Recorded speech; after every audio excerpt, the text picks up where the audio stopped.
La servitude moderne est une servitude volontaire, consentie par la foule des esclaves qui rampent à la surface de la terre. Ils achètent eux-mêmes toutes les marchandises qui les asservissent toujours un peu plus. Ils courent eux-mêmes derrière un travail toujours plus aliénant, que l'on consent généreusement à leur donner s'ils sont suffisamment sages. Ils choisissent eux-mêmes les maîtres qu'ils devront servir. Pour que cette tragédie mêlée d'absurdité ait pu se mettre en place, il a fallu tout d'abord ôter aux membres de cette classe toute conscience de son exploitation et de son aliénation. Voilà bien l'étrange modernité de notre époque. Contrairement aux esclaves de l'Antiquité, aux serfs du Moyen-Âge ou aux ouvriers des premières révolutions industrielles, nous sommes aujourd'hui devant une classe totalement asservie, mais qui ne le sait pas, ou plutôt, qui ne veut pas le savoir. Ils ignorent par conséquent la révolte, qui devrait être la seule réaction légitime des exploités. Ils acceptent sans discuter la vie pitoyable que l'on a construite pour eux. Le renoncement et la résignation sont la source de leur malheur. Voilà le mauvais rêve des esclaves modernes, qui n'aspirent finalement qu'à se laisser aller dans la danse macabre du système de l'aliénation.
À mesure qu'ils construisent leur monde par la force de leur travail aliéné, le décor de ce monde devient la prison dans laquelle il leur faudra vivre.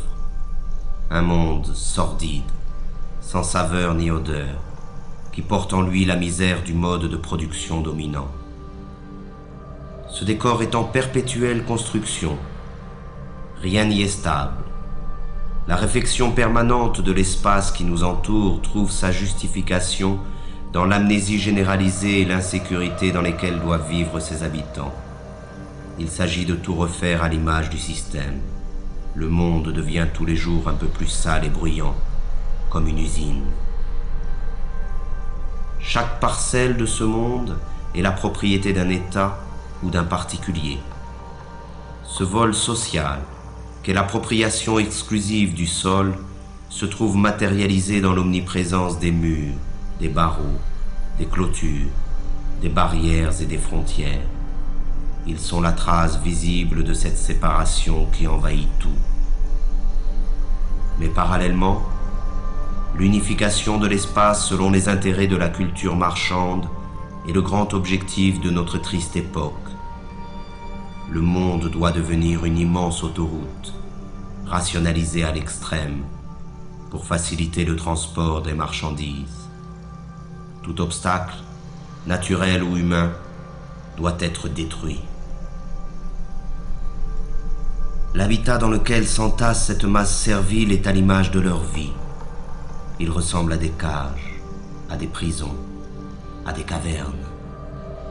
Mais contrairement aux esclaves ou aux prisonniers, l'exploité des temps modernes doit payer sa cage.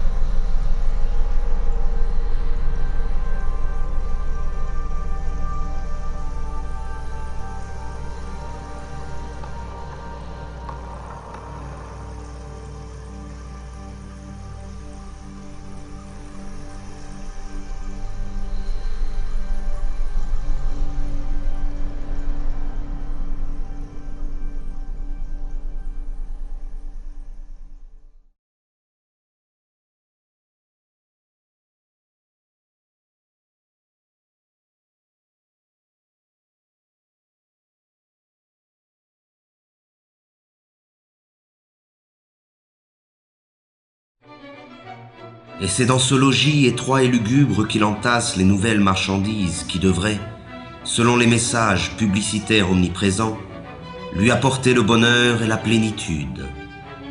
Mais plus il accumule des marchandises, et plus la possibilité d'accéder un jour au bonheur s'éloigne de lui.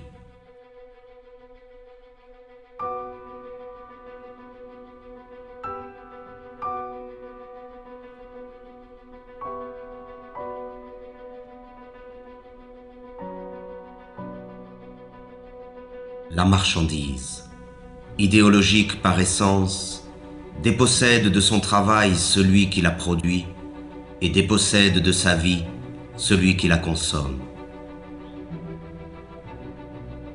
Dans le système économique dominant, ce n'est plus la demande qui conditionne l'offre, mais l'offre qui détermine la demande. C'est ainsi que de manière périodique, de nouveaux besoins sont créés qui sont vite considérés comme des besoins vitaux par l'immense majorité de la population.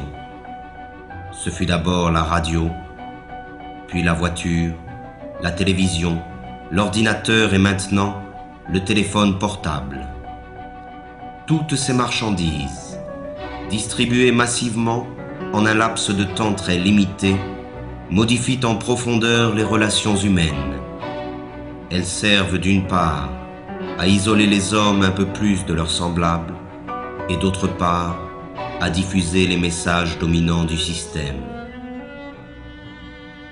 Les choses qu'on possède finissent par nous posséder.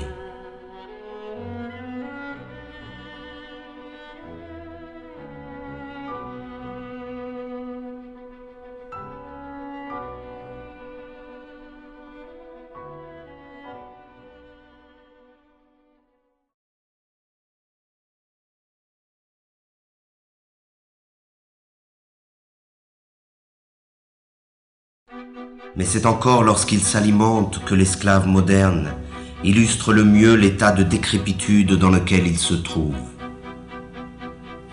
Disposant d'un temps toujours plus limité pour préparer la nourriture qu'il ingurgite, il en est réduit à consommer à la va-vite ce que l'industrie agrochimique produit. Il erre dans les supermarchés à la recherche des ersatz que la société de la fausse abondance consent à lui donner. Là encore, il n'a plus que l'illusion du choix. L'abondance des produits alimentaires ne dissimule que leur dégradation et leur falsification. Il ne s'agit bien notoirement que d'organismes génétiquement modifiés, d'un mélange de colorants et de conservateurs, de pesticides, d'hormones et autres inventions de la modernité. Le plaisir immédiat est la règle du mode d'alimentation dominant, de même qu'il est la règle de toutes les formes de consommation. Et les conséquences sont là qui illustrent cette manière de s'alimenter.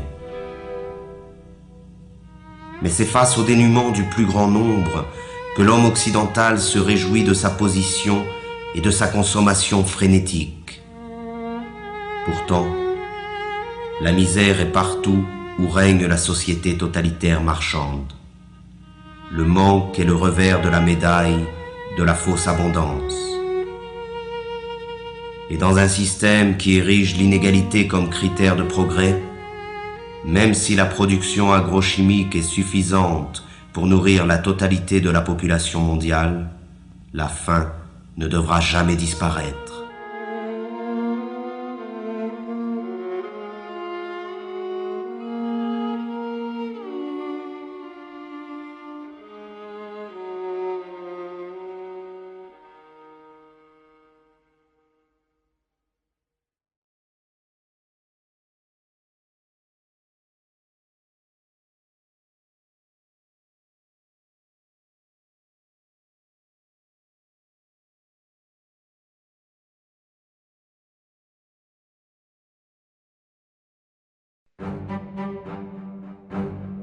L'autre conséquence de la fausse abondance alimentaire est la généralisation des usines concentrationnaires et l'extermination massive et barbare des espèces qui servent à nourrir les esclaves. Là se trouve l'essence même du mode de production dominant. La vie et l'humanité ne résistent pas face au désir de profit de quelques-uns.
Le pillage des ressources de la planète, l'abondante production d'énergie ou de marchandises, les rejets et autres déchets de la consommation ostentatoire hypothèquent gravement les chances de survie de notre Terre et des espèces qui la peuplent. Mais pour laisser libre cours au capitalisme sauvage, la croissance ne doit jamais s'arrêter.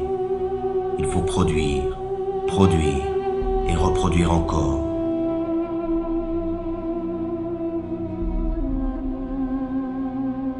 Et ce sont les mêmes pollueurs qui se présentent aujourd'hui comme les sauveurs potentiels de la planète. Ces imbéciles du show business subventionnés par les firmes multinationales essaient de nous convaincre qu'un simple changement de nos habitudes de vie suffirait à sauver la planète du désastre. Et pendant qu'ils nous culpabilisent, ils continuent à polluer sans cesse notre environnement et notre esprit. Ces pauvres thèses pseudo-écologiques sont reprises en chœur par tous les politiciens véreux à court de slogans publicitaires. Mais ils se gardent bien de proposer un changement radical dans le système de production. Il s'agit comme toujours de changer quelques détails pour que tout puisse rester comme avant.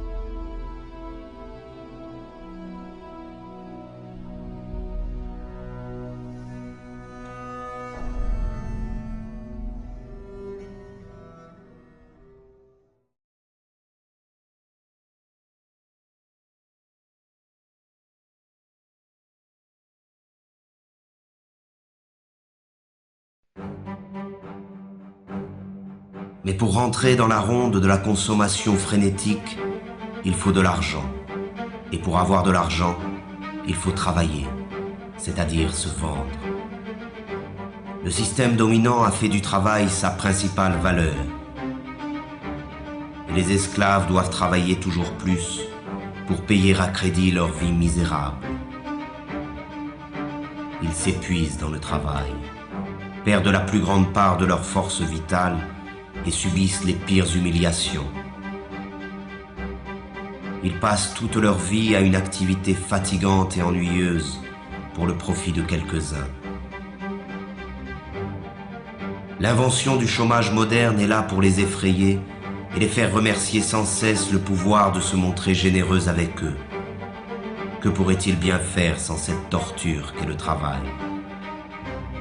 Et ce sont ces activités aliénantes que l'on présente comme une libération. Quelle déchéance et quelle misère!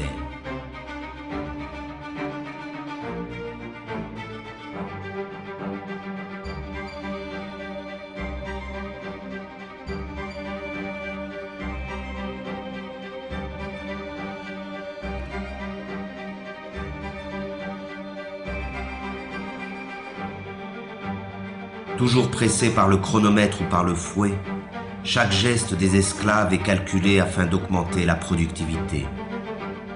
L'organisation scientifique du travail constitue l'essence même de la dépossession des travailleurs, à la fois du fruit de leur travail, mais aussi du temps qu'ils passent à la production automatique des marchandises ou des services.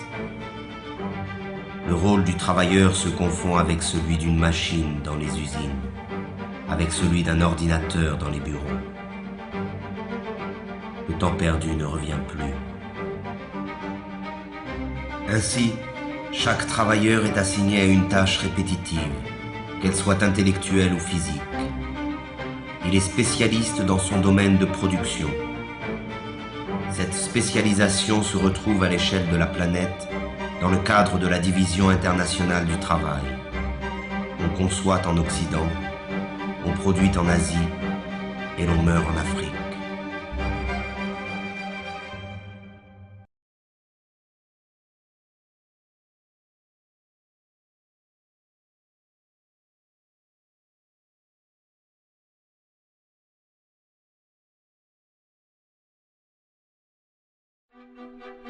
L'esclave moderne aurait pu se contenter de sa servitude au travail. Mais à mesure que le système de production colonise tous les secteurs de la vie, le dominé perd son temps dans les loisirs, les divertissements et les vacances organisées.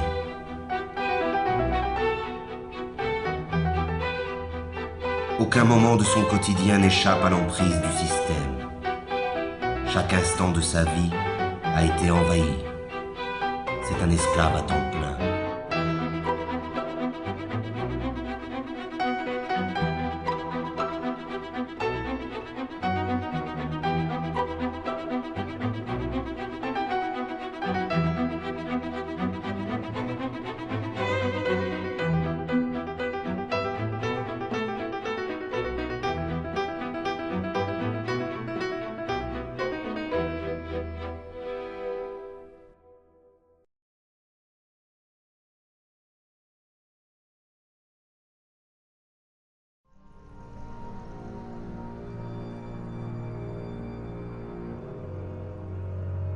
La dégradation généralisée de son environnement, de l'air qu'il respire et de la nourriture qu'il consomme, le stress de ses conditions de travail et de l'ensemble de sa vie sociale sont à l'origine des nouvelles maladies de l'esclave moderne.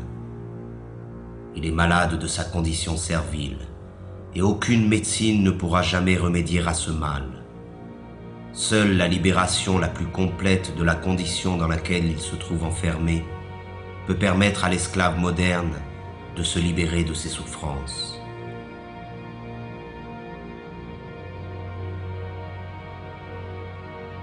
La médecine occidentale ne connaît qu'un remède face aux maux dont souffrent les esclaves modernes, la mutilation. C'est à base de chirurgie, d'antibiotiques ou de chimiothérapie que l'on traite les patients de la médecine marchande. On s'attaque aux conséquences du mal sans jamais en chercher la cause. Cela se comprend autant que cela s'explique. Cette recherche nous conduirait inévitablement vers une condamnation sans appel de l'organisation sociale dans son ensemble. De même qu'il a transformé tous les détails de notre monde en simples marchandises, le système présent a fait de notre corps une marchandise, un objet d'étude et d'expérience livré aux apprentis sorciers de la médecine marchande et de la biologie moléculaire. Et les maîtres du monde sont déjà prêts à breveter le vivant. Le séquençage complet de l'ADN du génome humain est le point de départ d'une nouvelle stratégie mise en place par le pouvoir. Le décodage génétique n'a d'autre but que d'amplifier considérablement les formes de domination et de contrôle. Notre corps, lui aussi, après tant d'autres choses, nous a échappé.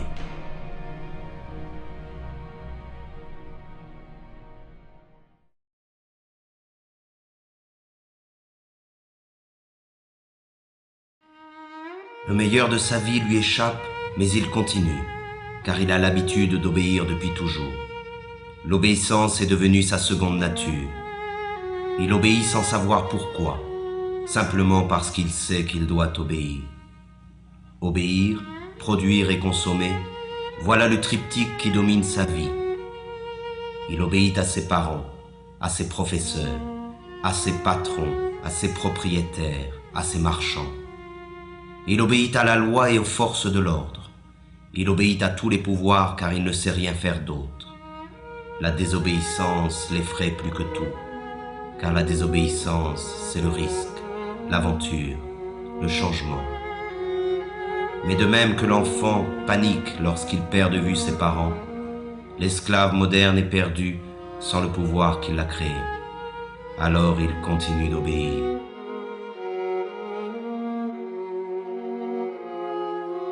C'est la peur qui a fait de nous des esclaves et qui nous maintient dans cette condition.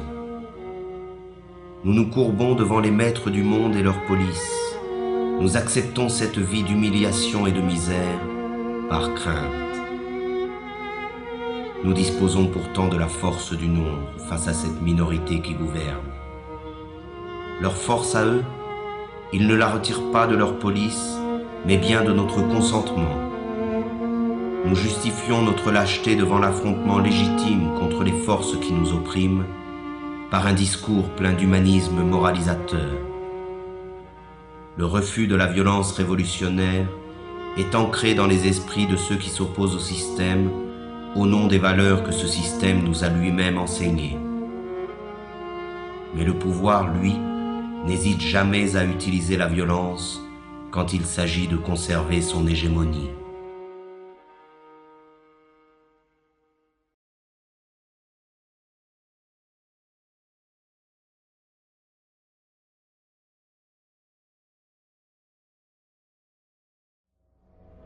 Pourtant, il y a encore des individus qui échappent au contrôle des consciences, mais ils sont sous surveillance. Toute forme de rébellion ou de résistance est de fait assimilée à une activité déviante ou terroriste. La liberté n'existe que pour ceux qui défendent les impératifs marchands. L'opposition réelle au système dominant est désormais totalement clandestine. Pour ses opposants, la répression est la règle en usage.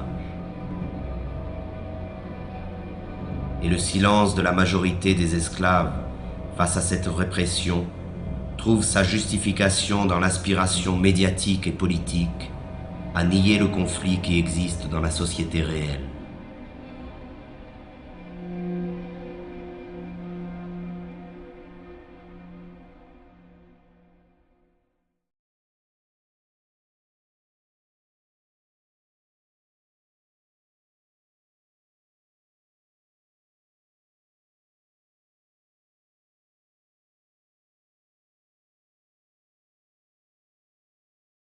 Comme tous les êtres opprimés de l'histoire, l'esclave moderne a besoin de sa mystique et de son Dieu pour anesthésier le mal qui le tourmente et la souffrance qui l'accable. Mais ce nouveau Dieu, auquel il a livré son âme, n'est rien d'autre que le néant, un bout de papier, un numéro qui n'a de sens que parce que tout le monde a décidé de lui en donner. C'est pour ce nouveau Dieu qu'il étudie, qu'il travaille, qu'il se bat et qu'il se vend. C'est pour ce nouveau Dieu qu'il a abandonné toute valeur et qu'il est prêt à faire n'importe quoi. Il croit qu'en possédant beaucoup d'argent, il se libérera des contraintes dans lesquelles il se trouve enfermé, comme si la possession allait de pair avec la liberté. La libération est une ascèse qui provient de la maîtrise de soi. Elle Elle est un désir et une volonté en acte. Elle est dans l'être et non dans la voix. Mais encore faut-il être résolu à ne plus servir, à ne plus obéir. Encore faut-il être capable de rompre avec une habitude que personne, semble-t-il, n'ose remettre en cause.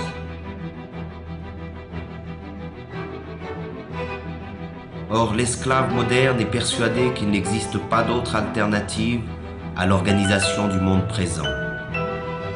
Il s'est résigné à cette vie car il pense qu'il ne peut y en avoir d'autre. Et c'est bien là que se trouve la force de la domination présente. Entretenir l'illusion que ce système, qui a colonisé toute la surface de la Terre, est la fin de l'histoire. Il a fait croire à la classe dominée que s'adapter à son idéologie revient à s'adapter au monde tel qu'il est et tel qu'il a toujours été. Rêver d'un autre monde est devenu un crime, condamné unanimement par tous les médias et tous les pouvoirs. Le criminel est en réalité celui qui contribue, consciemment ou non, à la démence de l'organisation sociale dominante. Il n'est pas de folie plus grande que celle du système présent.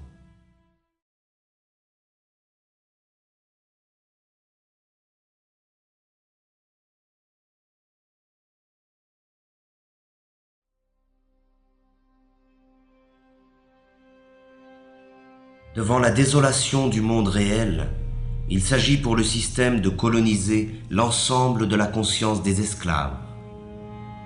C'est ainsi que dans le système dominant, les forces de répression laissent progressivement place à la dissuasion, qui dès la plus petite enfance accomplit son œuvre de formation des esclaves. Ils doivent oublier leurs conditions serviles, leur prison et leur vie misérable. Il suffit de voir cette foule hypnotique connectée devant tous les écrans qui accompagnent leur vie quotidienne.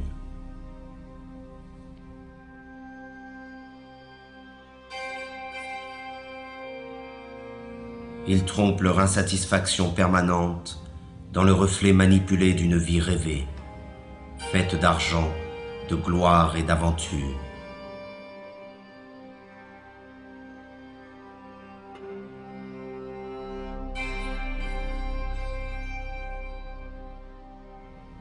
Mais leurs rêves sont tout aussi affligeants que leur vie misérable.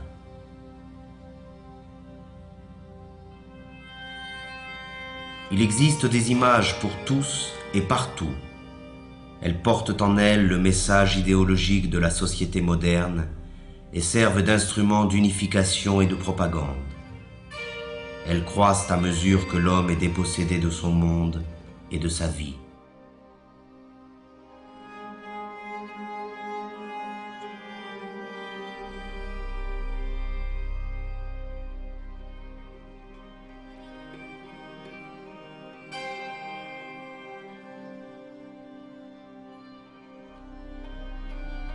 C'est l'enfant qui est la cible première de ces images, car il s'agit d'étouffer la liberté dans son berceau. Il faut les rendre stupides et leur ôter toute forme de réflexion et de critique. Tout cela se fait bien entendu avec la complicité déconcertante de leurs parents, qui ne cherchent même plus à résister face à la force de frappe cumulée de tous les moyens modernes de communication. Ils achètent eux-mêmes toutes les marchandises nécessaires à l'asservissement de leur progéniture. Ils se dépossèdent de l'éducation de leurs enfants et la livrent en bloc au système de l'abrutissement et de la médiocrité. Il y a des images pour tous les âges et pour toutes les classes sociales. Et les esclaves modernes confondent ces images avec la culture et parfois même avec l'art. On fait appel aux instincts les plus sordides pour écouler les stocks de marchandises. Et c'est encore la femme, doublement esclave dans la société présente, qui en paie le prix fort.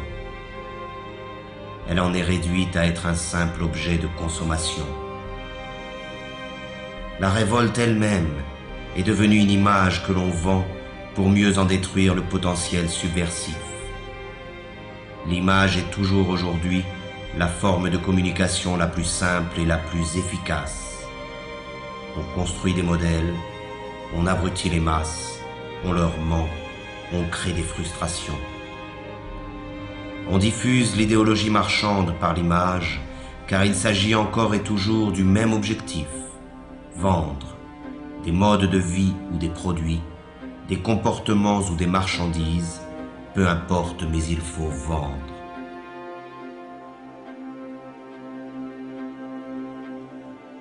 Ces pauvres hommes se divertissent, mais ce divertissement n'est là que pour faire diversion face au véritable mal qui les accable. Ils ont laissé faire de leur vie n'importe quoi et ils feignent d'en être fiers. Ils essaient de montrer leur satisfaction, mais personne n'est dupe. Ils n'arrivent même plus à se tromper eux-mêmes lorsqu'ils se retrouvent face au reflet glacé du miroir.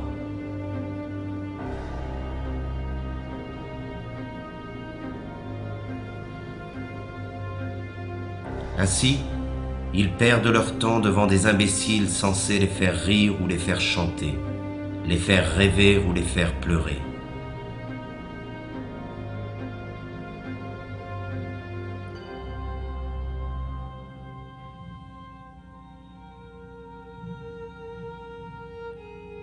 On mime à travers le sport médiatique les succès et les échecs, les forces et les victoires que les esclaves modernes ont cessé de vivre dans leur propre quotidien. Leur insatisfaction les incite à vivre par procuration devant leur poste de télévision.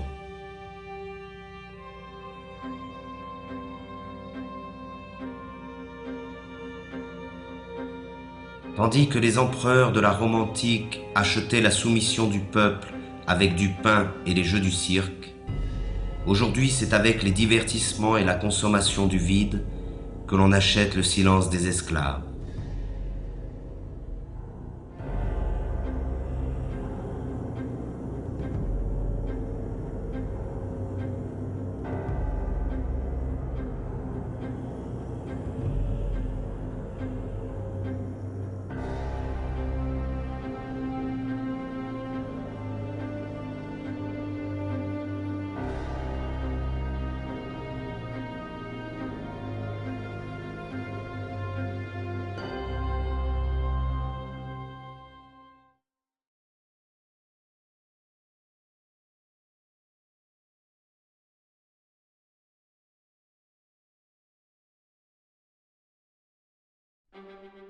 La domination sur les consciences passe essentiellement par l'utilisation viciée du langage par la classe économiquement et socialement dominante. Étant détenteur de l'ensemble des moyens de communication, le pouvoir diffuse l'idéologie marchande par la définition figée, partielle et partiale qu'il donne des mots.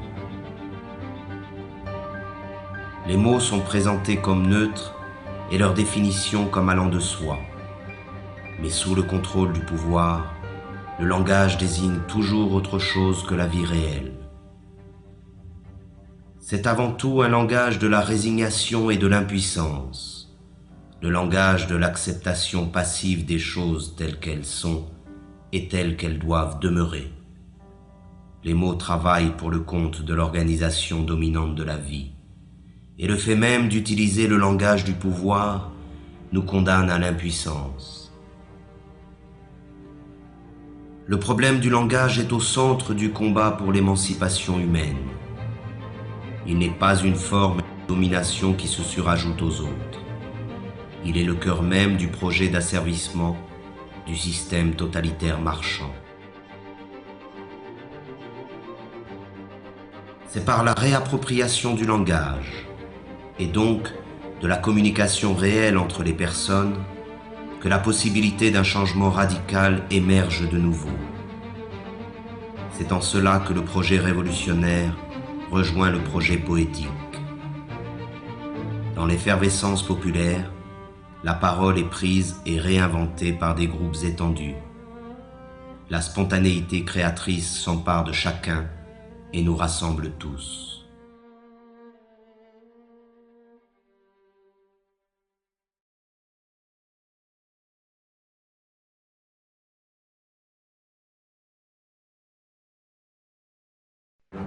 Pourtant, les esclaves modernes se pensent toujours citoyens. Ils croient voter et décider librement qui doit conduire leurs affaires, comme s'ils avaient encore le choix. Ils n'en ont conservé que l'illusion. Croyez-vous encore qu'il existe une différence fondamentale quant au choix de société dans laquelle nous voulons vivre entre le PS et l'UMP en France, entre les démocrates et les républicains aux États-Unis, entre les travaillistes et les conservateurs au Royaume-Uni? Il n'existe pas d'opposition car les partis politiques dominants sont d'accord sur l'essentiel, qui est la conservation de la présente société marchande. Il n'existe pas de parti politique susceptible d'accéder au pouvoir qui remettent en cause le dogme du marché. Et ce sont ces partis qui, avec la complicité médiatique, monopolisent l'apparence. Ils se chamaillent sur des points de détail pourvu que tout reste en place. Ils se disputent pour savoir qui occupera les places que leur offre le parlementarisme marchand. Ces pauvres chamailleries sont relayées par tous les médias dans le but d'occulter un véritable débat sur le choix de société dans laquelle nous souhaitons vivre. L'apparence et la futilité dominent sur la profondeur de l'affrontement des idées. Tout cela ne ressemble en rien, de près ou de loin, à une démocratie. La démocratie réelle se définit d'abord et avant tout par la participation massive des citoyens à la gestion des affaires de la cité. Elle est directe et participative. Elle trouve son expression la plus authentique dans l'assemblée populaire et le dialogue permanent sur l'organisation de la vie en commun. La forme représentative et parlementaire, qui usurpe le nom de démocratie, limite le pouvoir des citoyens au simple droit de vote, c'est-à-dire au néant, tant il est vrai que le choix entre gris clair et gris foncé n'est pas un choix véritable. Les sièges parlementaires sont occupés dans leur immense majorité par la classe économiquement dominante, qu'elle soit de droite ou de la prétendue gauche social-démocrate. Le pouvoir n'est pas à conquérir, il est à détruire. Il est tyrannique par nature, qu'il soit exercé par un roi, un dictateur ou un président élu. La seule différence dans le cas de la démocratie parlementaire, c'est que les esclaves ont l'illusion de choisir eux-mêmes le maître qu'ils devront servir. Le vote a fait d'eux les complices de la tyrannie qui les opprime. Ils ne sont pas esclaves parce qu'il existe des maîtres, mais il existe des maîtres parce qu'ils ont choisi de demeurer esclaves.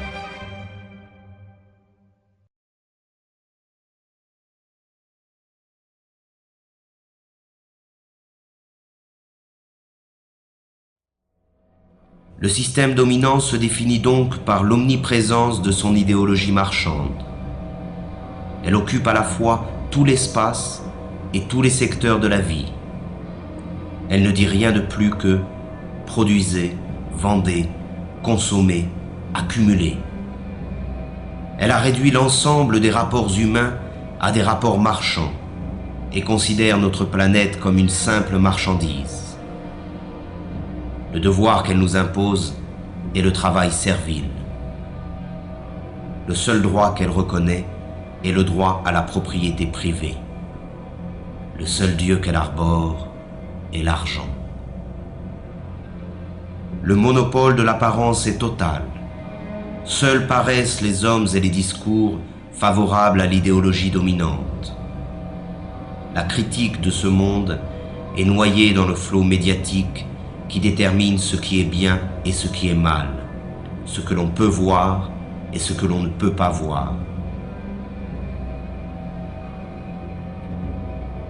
Omniprésence de l'idéologie, culte de l'argent, monopole de l'apparence, parti unique sous couvert du pluralisme parlementaire, absence d'une opposition visible, répression sous toutes ses formes, volonté de transformer l'homme et le monde. Voilà le visage réel du totalitarisme moderne, que l'on appelle démocratie libérale, mais qu'il faut maintenant appeler par son nom véritable, le système totalitaire marchand. L'homme, la société et l'ensemble de notre planète sont au service de cette idéologie. Le système totalitaire marchand a donc réalisé ce qu'aucun totalitarisme n'avait pu faire avant lui: unifier le monde à son image. Aujourd'hui, il n'y a plus d'exil possible.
forces are the same that burn crosses. Some of those that work forces are the same that burn crosses. Some of those that work forces are the same that burn crosses. Some of those that work forces are the same that burn crosses.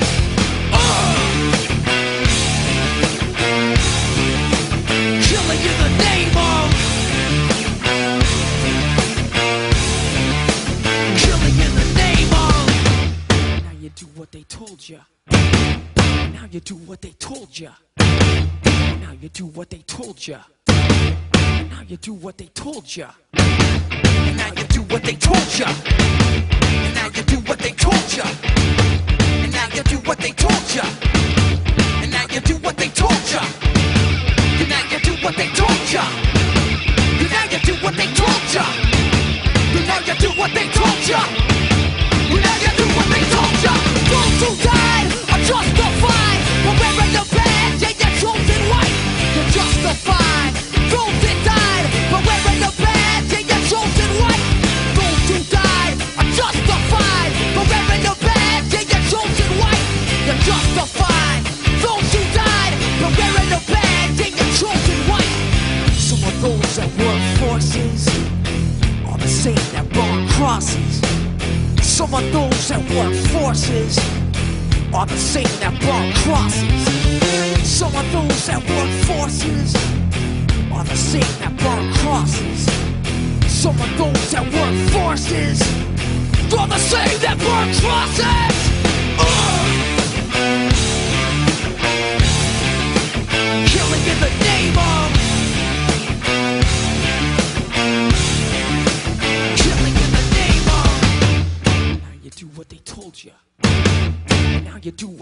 told ya. And now you do what they told ya. And now you do what they told ya. And now you do what they told ya. Now you're under control. And now you do what they told ya. Now you're under control. And now you do what they told ya. Now you're under control. And now you do what they told ya. Now you're under control. And now you do what they told ya. Now you're under control. And now you do what they told ya. Now you're under control. And now you do what they told ya. Now you're under control. And now you do what they told ya. Those who died are justified. But wearing the bad, they get chosen white. You're justified. Those that died, but wearing the bad, they get chosen white. Justified. Those that died, but wearing the bad, they get chosen white. Come on.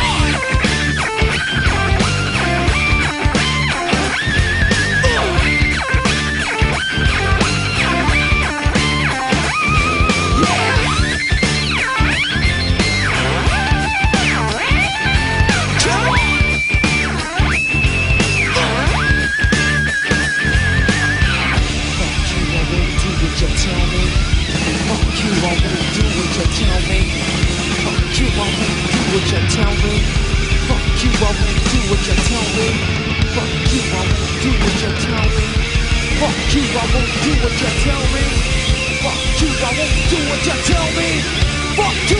do what you tell me.